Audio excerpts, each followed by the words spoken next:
Good. I nearly said good morning then. Good afternoon, everybody. A very warm welcome. For those of you who don't know me, I'm Sarah Irving. I'm Head of Business Engagement and Communications here at Thames Valley Chamber of Commerce. So lovely to welcome you all this afternoon to our annual webinar, which is about acing your awards applications. As you all hopefully know by now, the Thames Valley Chamber of Commerce hosts an annual business awards, and we launched very successfully at the beginning of the month. We were on the beginning of the month, we were at Dorney Lake, and then the following week we went to Swindon and launched all over again, which was wonderful. So our awards are in full swing and open for applications. And we can see that it's already gone off to an incredible start. Lots and lots of businesses from across the region filling in their applications. We use an online awards platform called Awards Force, which is a wonderful platform that we've used for many years. Very easy to use. One of the benefits is you can go on, start your application, and then you can save your progress, go away, have a think about it, have a chat with colleagues, come back and start again. And for any of those who have entered in previous years, if you log in, which hopefully you will have done by now, you'll see that everything has been saved from last year as well. So you can tweak your application, your entry from last year, and all the information is still there. So as a reminder, we have a headline sponsor, which is Knights for this year. Delighted to have them on board. And there are 12 categories to choose from, and we'll be touching on them throughout the presentation. So there really is a category for everybody. And today I'm absolutely delighted that once again we're joined by Ben and Sara from Evil Empire Marketing. There they are, who are going to be talking us through, giving us top tips, everything that you can do to polish your application and hopefully get on that shortlist and then raise that trophy on Thursday, the 2nd of July, when we head to East Hampstead Park to celebrate. Chatbot is open throughout the webinar, so any questions, please do pop them in there. We are going to have a Q&A at the end of the presentation, so any burning questions that you've got, we'll be able to answer those at the end. But without further ado, I'm going to pass over to the very capable hands of Evil Empire Marketing, who are going to talk about how to ace your award application. Guys, over to you. Hello everyone, and welcome back if you came to last year's, or welcome if you didn't. We're going to be talking about your awards applications today for the Chamber, and giving you lots of great advice and top tips for getting that application in, making the right application as well, and choosing the right category. So just a quick overview of who we are and what we do. So we're Evil Empire Marketing. We're a marketing agency based in Swindon. These are all the things we do. Obviously, you can have a little look at this. But yeah, just don't ask about the bottom one though. We don't do diabolical schemes. So none of those. So yeah, we're very, very excited today because last week, through one of our awards applications, we got one of our clients a very highly acclaimed industry award. So we do a lot of awards applications for our clients, and we've got another one being announced. Is it tomorrow or Thursday? Yeah, where we've got them finalists in 3 Bristol Life Awards as well. So needs to say, I think we know what we're doing with awards applications. Yeah, we've got experience across local awards, national awards, industry, all sorts of things, which we'll go through later.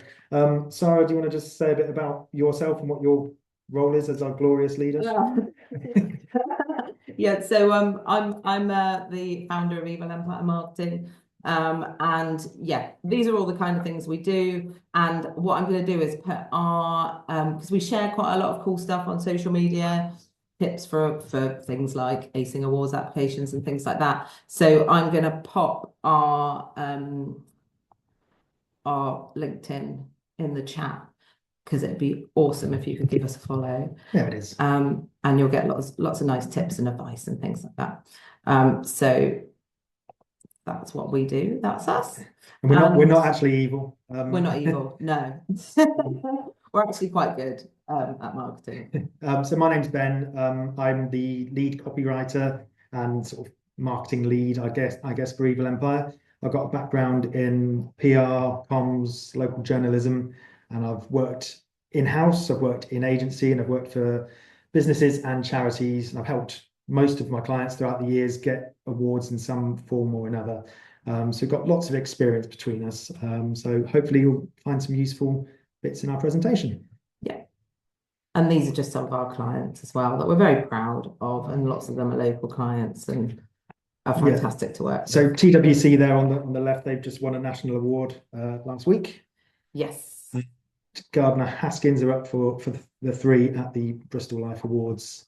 And we've got some others coming up for the other ones in the future. Yeah, we've got quite a lot in the woodwork and some that we're going to be entering the Thames Valley Awards for as well. Yeah. So let's get stuck in. What we're going to do first is get a bit interactive. And we're going to have a look at these results in a couple of slides' time. But if you guys could scan the QR code, there's just sort of a few questions on there that we'd like you to answer, because it just kind of helps us shape what we talk about and in the presentation, and it'll be interesting for us to see what is kind of going on in the room, if you guys have entered awards before, etc., etc.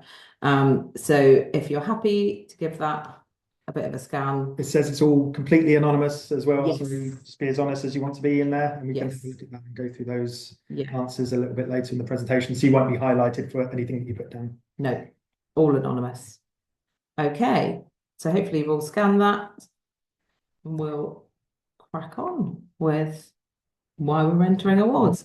So I think sometimes we get from our clients, they feel like sometimes it's a bit icky entering awards, or they don't want to sort of be show offy or anything like that.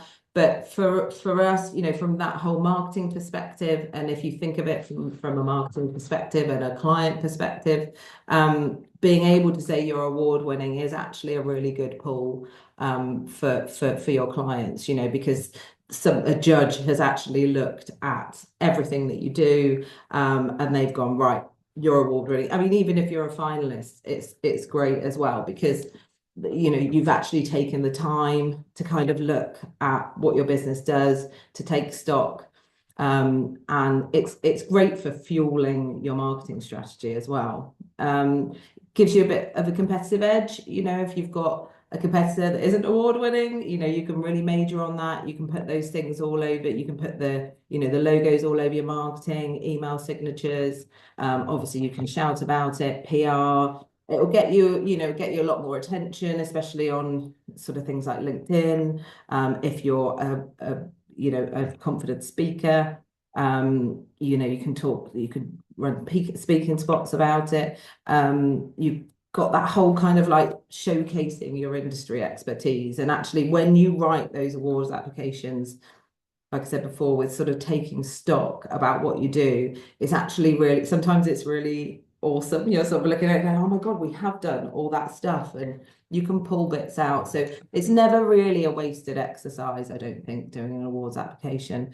And you can reach new audiences, and they normally last a year, so you've got definitely at least a year of kind of talking about those awards as well.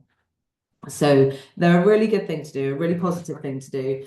And it's also engaging for your teams as well, because for example, we've just seen with winning the industry award for TWC, the team is just buzzing. We came back and everyone's like, oh my God, we won this award. It's a great culture piece as well for your teams. Yeah, I guess in that respect as well, if you're looking to entice new talent into your organization, to say that you're award winning, that's a nice thing for a prospective employee, that they might think, well, actually, these guys know what they're doing and where they're going. So it helps with that side of things as well. Yeah, it's definitely. So which awards are right for my business? I mean, there are loads of award schemes out there, and they're not all created equal. There are some that will cost you hundreds to apply to. There are others that are free. There are local ones, there are regional ones, there are industry ones. So it's important to think about what's going to work for you. There's no definitive list of which ones are the best. Obviously, Thames Valley Chamber of Commerce awards are right up there. Right probably up there, right and free and open to everyone. ready to go. but you need to do a bit of research and think about what audience you want to reach, what type of award would have the best impact for you. And with different awards comes a different amount of input as well. Some will really make you jump through a lot of hoops and they'll want a lot of finances, supporting documents, testimonials. It might all be worth it, but you need to weigh up that effort versus the cost and the reward. What are you actually going to get out of it? As Sara said, it's a good thing to do, to take stock of where your business is, where it's going. But some will take a lot of effort, so be prepared to put that effort into it. So is industry recognition important to you? Would a local award help you and your business, or do you need to reach out further afield? What verticals are you trying to target? Also, is CSR high on your agenda? A charity award scheme might be the way to look. You know, you could apply to certain charity award schemes that can showcase exactly what you're doing in a CSR capacity, or you might find that actually sponsoring an award scheme gives you good exposure within a different vertical that you might not kind of fit into naturally as a business. So there's lots of ways to approach it, but you need to do a little bit of research and figure out that cost versus reward ratio. Yeah, and I think you know, PR marketing wise as well, that's a massive area. I think what I've seen, what I will kind of interject, probably what I've seen in the past year since we've done this presentation last, is a lot of awards that not necessarily scams, but you need to be wary of who is producing the award. You know, you'll get these, there's so many emails that are quite spammy saying you've won this award and you're like, where did I win that from? Those are just don't, you know, send us £999, don't do those. But there are some awards that are legitimate, but they don't really carry any weight, and you sort of get these awards and it's like pay 100 quid or something like that. You've just got to be really wary of those. You've got to really do your research, look into awards and make sure they're legit and actually they're going to do the right thing for you PR and marketing wise, and it's not just like a fluffy post on LinkedIn. You want the longevity there as well. Okay, next one. So we're going to have a little look at the Mentimeter now. Thanks for filling that in, guys. So we've got a few responses here. We'll pick a few up and go through them. So in the first, what categories would you like to win? Someone said commitment to the community, and that sort of feeds into what we were just talking about a little bit. You know, if you want that CSR piece, commitment to the community is a great one to win, sort of outwardly showing what you're doing within your community. People love that, but also for you as an organization, for you and your employees to see the good you're doing and get everyone invested in it, I think is a really good one. Yeah. So there's quite a few customer service here. There's quite a few customer service. Okay. So when you're looking at those customer service awards, you need a lot of evidence. You're going to need to show exactly how you look after your customers. It can't just be, oh, we've had a really good review from this person and here's, you know, we've got five-star Google reviews or something like that. You've got to show a lot more depth than that. So you need to obviously have that if you've got the good Google reviews, the Trustpilot, whatever that is, but you need to show the whole wraparound with customer service, where that starts, right from getting that customer in. How do you get them in? How do you entice them in? Then how do you look after them? What does that whole process look like? That's what the judges are going to want to see, as much detail as possible there. Yeah, they want to see the whole customer journey and what you're doing to make sure you're continually on top of the customer journey. Well, how are you improving it? How are you getting that feedback from them? One point that I'd just raise, I think we'll come back to a bit later, is that in that PwC, that national award that we got for them this week, one thing that we did was we had a video testimonial from a really lovely, happy client. And that really helped them to get the award, I think, because it was just them genuinely saying about their customer experience and how good that was. So video testimonial was always really useful. We'll come back to those a little bit later. There's quite a few on community here as well. Yeah. So commitment to community, again, that's quite multifaceted. So when we think of community, we might think of things like charity involvement. We might think of things like grassroots football. But there's also a community element of For example, do you employ, you know, close to your local area, you know, what does that look like? It's quite a multifaceted one, that. So it can't, you know, I guess what I'm saying is if you kind of backed just one charity and it was local, you might not have as strong an application as if you sort of did a charity thing here, you know, a whole community piece over there. Say you set up an event for the community, you know, the judges are going to want to see real multifaceted community involvement and how you're making a difference to the local area. There's a couple here on micro business. So that's quite an That's interesting. the new category. That's the new Yes. right. Okay, so that's a new Thames Valley category for this year. Yeah. So there's your first port of call. I mean, what I would say to you on that is it's the same as any other business. You show the impact. It might be a smaller impact because you're a smaller organization, but if you can show that you're punching and doing good things, leading the way and trying to innovate and, you know, be as good a business as possible, you've got as good a chance as anyone. So yeah, that's interesting. And the other one that I saw on here that said, not aware what categories are available, totally new to this, interested to learn more. So yes, there are categories for almost anything. I think where I would start is, rather than trying to find the categories and try and shoehorn yourself in, take a step back and do it the other way. What are you really, really good at? Is it customer service? Is it product innovation? Is it your CSR? And then when you know what you're really, really good at and really confident in, then you can find the awards and the categories to fit into from there. So I'd do it that way. So moving on to the biggest barrier to entering awards. It looks like not thinking we can compete. We've got a few of those.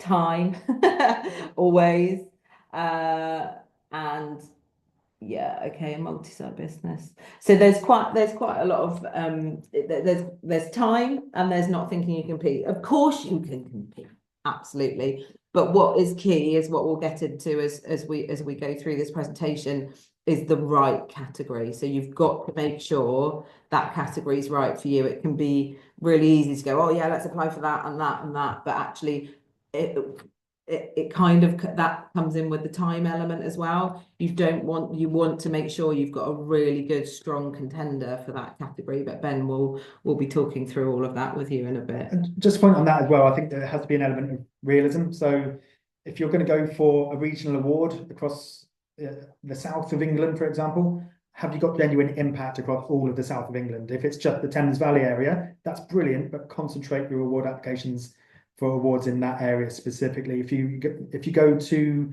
wide and too big, then you've really got to be able to demonstrate that you are, you know, you're helping everyone from Kent to Cornwall and everything in between. If you're taking the south of England as an example, so just be realistic on that one. And I think the time element, we are all time poor. Oh my goodness. But you've got to. It's like Ben was saying before. It's the time cost stroke for awards. So actually look at it as an exercise in, I can get so much more out of this. Yes, I can apply.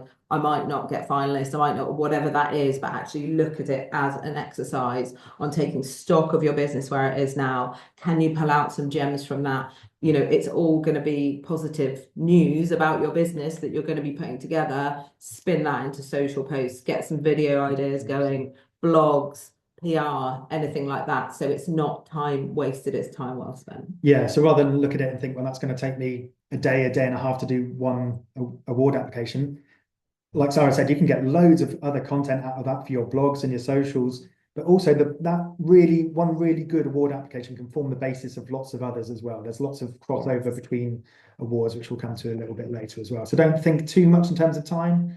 And there are always lovely people like Sarah and I who can help you out if you're time poor. Absolutely. And yeah, I think, you know, if you're feeling a bit icky and weird about it, someone's sort of put here about sort of fishing for compliments. That's what I said right at the beginning. I do meet a lot of clients that feel icky and, oh God, we can't shout at ourselves. Yes, you can. Yes, you should. And it's not fishing for compliments. It's shouting about your business and all the fantastic work you do. So it's not about that at all. It's about really positive news stories for your industry, for our community. Get out there and shout about it. Well, just two more that I just want to pull out from here. That we're a business with multi-sites. Now, I don't know whether you mean there's sort of different arms to the business or you're located in different regions. If it's different arms to the business, it depends on the structure of your business, really. But you can focus specifically on one area, on one arm of the business, and I don't think that that'd be a problem. And likewise, if it's different sites across the country, then you can go for regional awards, but you could also go to national awards as long as you can sort of pull those stats all into one central place. But whoever asked that question, if you want to ask us more about it, feel free to get in contact and we can help you out with that. Absolutely, And there was yes. one more that knowing the right way to approach writing an answer. We're going to come to that. We're gonna, yeah, I was just about to say we're gonna cover that. So that's all good. And just having a look at the expertise. So never entered awards, some have entered. So okay, so you guys have entered awards before as well. So that's good. There's quite a few people that have done that. All right, let's tell you how to do it, how to ace this application. Okay. Is this you? Yes, this is me. I will talk you through that. Right, categories. Sort of touched on this a little bit, but don't try and shoehorn yourself into a category that you clearly don't fit. If it's not for you, it's not for you. I've seen this before because I've actually sat on the other side where I've looked at award entries that come in, and I've also put a lot of applications in, as we've said before, for other people. And you can tell the ones that try and shoehorn themselves into categories that don't quite fit. And the judges are going to see right through it, to be honest. You're going to be up against competition and someone's probably going to do it better than you if you're shoehorning yourself in. So try and find that genuine, natural fit, and that will really help you. You need to know the application process and deadlines and all the costs before you make a decision on whether you're going to go for it. I mean, what you don't want to do is commit to it, pay your money up front, and then realize you've got 3 days to write the application. That's what I did with my dissertation, by the way. I realized I had 3 days to do it. Don't advise that at all. So take your time, find the process and the deadlines, and then decide if you're going to pay to enter, or if it's free, like the TVCC one, then you can apply. I think just a quick note on this one as well is that you can pay to enter awards, but then sometimes they withhold the information about how much the tables are. And you've got to buy a table and it's £4,000 or something, you know, or upwards of that. So just be wary of the ones that have the ceremonies held in Mayfair and things like that, because you might get hit up with an awards cost as well as then getting hit up with a table cost, etc., etc. So just look up. Yeah, and so the award ceremonies is an interesting point, just as you're touching on it, because if it's a local or regional award, that could be really good for you in terms of your networking. If it's national, are you going to get that benefit out of actually going to the ceremony and networking there? And the costs generally for the national ones are going to be quite a bit more than the local or regional ones. So that's something to bear in mind. And yeah, I think if you're starting out, start regional. Yeah. And work your way outwards. So if it's based on the past year, which most of them are, probably say be the past financial year, probably for the Thames Valley one, I'd imagine. Just start with a timeline, just kind of map out everything. Again, it's a good process to go through. What have you actually achieved since last April? And just write down those key points. Even if they seem quite trivial as you write them down, when you start putting them into your application, it'll all make logical sense and you'll have a nice timeline to base your entry on. It's important also to speak to the people that you work with and also speak to your customers and gather all of that evidence. Find out as much as you can from your teams, get the relevant data. I think these days with awards, people want to see evidence of almost everything. So any data you can get in terms of satisfied customers or sales upticks or turnover increase, that's all really useful. And tell your story. That all of you have got a story. Every single person watching this will have a story about how you got into business, what your business is like, the good that you're doing, the innovations that you're achieving. So bring your organization to life for the judges, make them fall in love with you, not like passionately, but you love your business. And remember that word counts count. So don't go massively over, don't go massively under, try and keep it around about the right level. If it's 500 words for a section, 400 words is fine if it tells your story concisely. If you're writing 100 words and you haven't got anything else to say, you're going to have to rethink your strategy a little bit there. Anything else on that one? No, don't think so for me. Yeah, I think that covers everything. Yeah. Cool. Okay. This is still you. No, still me. Okay, Yeah. I'm still acing the application. Okay, yes. Copy the questions and word counts and write your answers in a Word doc. This is the way that I always do it. Some award schemes will have a portal where it will save it as you go. Others won't, and you have to submit it all in one go. Some will take a submission of a Word document, others won't. I always just do my application on a Word doc so I can go back and edit it whenever I like without logging in and out. Know that I've got the answers correct and the word counts are correct and saving it as I go. I've got use AI for word count only in sense check. Actually, in the past year since we did this presentation, AI has got a lot better. I wouldn't say use AI to write it, but I think it can help you structure things sometimes. If you struggle to find a starting point, just ask AI to help you with the how do I structure this section? And that will give you what you need to get started. It's essentially it gets rid of the blank page, which is that can be a stumbling block for a lot of people when it comes to these sort of applications. Where do I actually start writing about things? Tell it everything you know and say, what's the structure for this? And it will give you a good idea for that. And it'll help you with your word count, and it will just sense check anything just in case there's any facts and figures that don't stack up.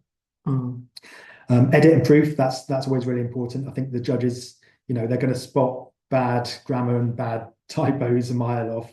That could reflect badly on you, especially when there are free tools out there like Grammarly that can help you as you go along. Again, AI can use that. Watch out with AI though, because it likes an Oxford comma, it likes an end dash. So it'd be quite obvious if you've written it entirely in AI. I think that could be spotted. And then have you got a good friend or another business partner or a mentor who could take an objective look and just have a look at that for you and say, that's really good, but you haven't told them about this amazing thing that you're doing or this thing that's coming up or that thing that you did last year. So ask someone else outside of your organization to take an objective look at your application and see what they think, and they might give you a few nuggets to think about. And always send supporting docs, images, videos, testimonials. Now, some places will just say you can have one side of A4 as a supporting document and ask for a PDF. Others will give you a bit more flexibility. Some will ask for videos, some will ask for images and links. So you need to check out exactly what they're after. If they do give you a chance for a video, maybe you've got a brilliant hero video already for your organization. But if you can also get that client testimonial and get someone talking about how great your business is from a customer perspective, that will really help your application along with the testimonials and everything else. And the docs, and don't forget all the links, all your social media, so they can go in and have a real good look around and see the sort of things you're doing and the sort of engagement you're getting online as well. Yeah, I think it's important for the judges, to not have kind of death by wall of text. I think anything fun, imagery, just things that will really bring it to life for them, a document that they can look at. We often do sort of like a montage document, especially for the community awards, where it's sort of all the great work they've done, and it's literally like a picture of them doing the 3 peaks or doing some gardening in an allotment, talking to schools, whatever that might be. Just a lovely montage of photos, which doesn't take too long at all, but it just instantly brings that community piece to life. So the supporting docs are so important, and a lot of people miss them out, so please don't. Yeah, and I think just sort of going back to what someone said at the start about not wanting to sort of blow their own trumpet too much, just remember, like, if you don't shout about it, if you don't win the award, someone else is going to win that award for the category that you should be winning. So just think about that. Do you want your competitor to take that and have that shiny trophy on their shelf, or do you actually want it on yours? So just because you don't want to blow your own trumpet doesn't mean that you shouldn't. Don't forget, you've probably got employees or customers and clients that you need to think about as well. That award isn't just you, it's your business, and it can just show an example of business excellence. So I think just think about what you're doing really well. There's no time to shy away or be humble. Agreed. Okay, this is me. So shortlisting, finalist positions, obviously winning is great, but even if you get shortlisted or a finalist, you've kind of won already. You've got things you can talk about already. You'll get things like logos coming through. Actually making that list is a really great thing in itself. And I think that there's sort of not enough said about that, because you just think, oh well, if I didn't win, but but that finalist spot, brilliant. You can still plaster that all over your social media. You've still got loads of mileage in it as well. You can stick the logos on your email signatures. You can write blogs about it. You've got so much content as well. And actually, on the awards night, obviously you're not going to know if you've won till the awards night, but actually, like Ben was saying before, it's a great opportunity to network. Have a little look at that guest list. Don't waste the opportunity of actually being there at the awards ceremony as well, because there's going to be tons of people that you can talk to. You can say you're a finalist. It's still great. You've still won. And then really you can kind of look at the stats on that. If there's 100 entrants and you're in the top 5, that's bloody brilliant. So really shout about it, even if you get that finalist spot. Yeah, it's great internal messaging as well for you, again, for your employees, that if you have a newsletter that goes on to your employees, or you just talk about it in the office, just to let them know, look, guys, look at all the great stuff we've done. And now we're in the top 5 out of 100 entrants. That will boost morale and boost the energy. And I think that's a good message. Yeah, very much so. You again, Sarah? Me again. Okay. So making the most of your win. Again, I know we keep harping on about this, but there's so much material you can get out of it, kind of marketing wise.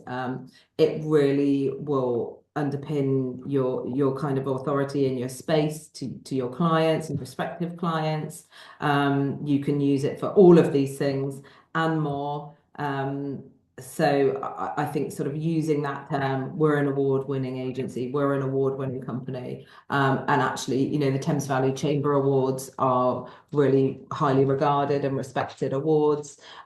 This is what I was going back to saying before. A lot of these awards they're all a bit flash in the pan. They're all a bit, there's a million winners from Wiltshire or whatever. These awards are serious, and actually any awards that you enter should be serious, because otherwise they're not worth your time, and they're just not going to have the same kind of effect on the people that are doing business with you. So you've got blogs you can write about it. There's the whole culture piece within your teams, tons of content, tons of social. Definitely put it on your email signatures. A lot of people kind of miss that, and I think that's really important. And any marketing materials that you're producing, if you're doing sort of like paid social ads, so for example with TWC we do those, so now we've got the winners symbol, so we put that on all of their paid socials as well, so people could now start seeing they've won industry awards. So it's plenty of things you can do with it, and you've got a lot of mileage out of that. I like that. The last one there just says other stuff. Yeah. But there is other stuff There out is there. other stuff. If you were doing a press release, you could say award-winning business, agency, company, whatever. That's a really nice to have as well. So there is other stuff. Yes. Just going to go a little bit deeper into some of that in terms of getting the best ROI. So if you decide to, spend a day, maybe even a little bit longer sometimes on one of these applications, think of it in these terms of how you can use that content that you're going to be creating. So you can repurpose it for other awards in the future. Like I said, there's a lot of crossover between them. You can fuel your marketing and social strategies. So when you've taken stock of everything that you've done over that timeline, April to March, and you've come up with 6 things, you could do, let's have a look back at the year and come up with those, you've got 6 social media posts straight away, probably. So I think that can really help. Tenders, Sara has talked about. Stakeholder updates. So yes, if you're emailing your newsletter out to your clients or other stakeholders to say that you're shortlisted for an award, or even better, you've won an award, I think that's really useful. But you can also use the content that you're putting into the award application to just share with your stakeholders, to give them a bit of a flavour over what's happened over the past 12 months or so. Internal newsletters, similar setup there. And impact reports, which are quite popular, particularly if you're a charity or not-for-profit, but even if you're not, you might have a report system to show other stakeholders what you've been up to over the past 12 months. So everything that you would put into an award application can form part of your impact report. So it's about repurposing that brilliant content that you've written already, that convincing content that shows how great you are, but repurposing that to use for different audiences, I'd suggest. Is this me? I don't know. Don't Hold know. on, bear with me. Do's and don'ts. I was having a little rest. Is it you? Do's and It's you. don'ts, right. Well, Don't use AI to write it for you. I think if anyone says, here's the question and here's everything about my company, just takes verbatim what AI has written, I think you would probably get laughed at by most judges. They might dismiss it straight away if it's very obvious, but you can use it to help you. Don't like dismiss AI totally. It is there as a useful work productivity tool. So, like I say, just use it to help you make that framework. But that sentiment, that those real ideas, that all has to come from you. So, feed it the information, have a proof of it yourself, make sure it's what you want to say and how you would say it, and then get ready to submit it. you've got to be super, super careful with AI as well, because if it's done a piece of writing for you, just double, quadruple, triple check it. It lies. Because it does lie. Yes. I showed AI a picture of myself the other day and I said, how old am I? And it said 48. I'm 46. So don't listen to everything it says. Don't use hyperbole, exaggeration, or superfluous language. I think you've just got to be honest, be very sort of fact driven, and back up those facts with the evidence. If you're going to say we're the greatest company in the south of the UK, well, you've got to be able to demonstrate that in some respect. You can't just say it. So keep the exaggeration, the hyperbole down, but demonstrate exactly what you can do and why you're award worthy. Do not bribe the judges. That does not go down well. Don't do that. That's a no-no. But do back up your statements with evidence. Use all supporting docs as opportunities, so you can add more images and videos and tell your story through videos and images as well, and links as well to all of your socials and bits and pieces in your website. And make sure that your work is nicely proofed. Use AI, Grammarly, or similar to make sure that that application that you are submitting is polished and it makes sense and it's nice and accessible. That's one of the most important things for the judges. Make it flow nicely, make it tell the story, make it accessible for the judges. They have to read a lot of applications, so make sure that yours is as accessible as possible from a language point of view. Yeah, I would fully agree with all of that. And just to underpin again, the supporting docs is so important. Please don't miss those out. Spend some time on those. And even if, because it's only going to the judges, I think it doesn't have to be, if you're putting a video together or something like that, it doesn't have to be polished. It can just be iPhone content. It can just be, you sat there chatting with your team, or, if you can get a customer in to talk. It really doesn't need to be a polished professional video, but I think video is kind of the quickest and easiest way to get it over. But any supporting docs, take advantage of those, because the judges will feel like it's a bit of a relief from all the reading that they're doing as well. And if you can just sum yourself up just like that, there's so much you can get across in video. Yeah, and I think on that point as well, it's worth just checking in with whoever's running the awards, just to make sure that is time well spent. Mm-hmm. How long a video you can submit, what format they would like it in, how you submit it, and all of those things, because there's no point in generating a 3-minute video if you've only got a minute's worth that you can submit. They'll all be different. Some will accept it in different formats. You might be able to WeTransfer it or Dropbox it to them. Others will need to go in via a portal and have a file size limit. So just have a chat if you're not sure with whoever's running the award. I'm sure Sarah will help you out if you've got any questions for the Thames Valley ones. So yeah, make sure that your time, because it is a big investment of time, make sure your time is well spent. Yeah, agreed. So I think we're good for a bit of Q&A now. Thank you guys so much. Oh, look at me, my camera's playing up. Ben, I disagree. Look at that. Oh my, that's scary enough. Ben, I completely disagree with ChatGPT. Don't look a day over 32, my dear. Day over 32. So thank you very much. Some incredible tips there. Things that make me think every year, gosh, yes, that is right. We've had a few questions in, but they've actually been answered during the presentation, which is wonderful. There was one question about a charity, because we don't have a charity of the year category, but that is covered in the Commitment Community Award, which was won last year by Thames Hospice and the previous year by Julia's house down in Swindon Way. So yeah, that's an ideal one. It's great that you touched on the micro business of the year, because that is our new category for this year.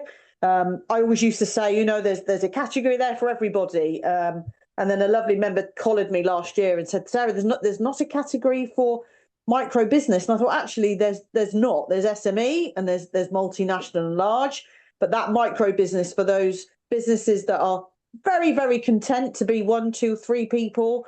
That's the new category for this year that's proven popular, which is great. So it proves that we made the right decision with the membership and the region to get that category in. So just to recap, really, our awards are free to enter. You can enter more than one category.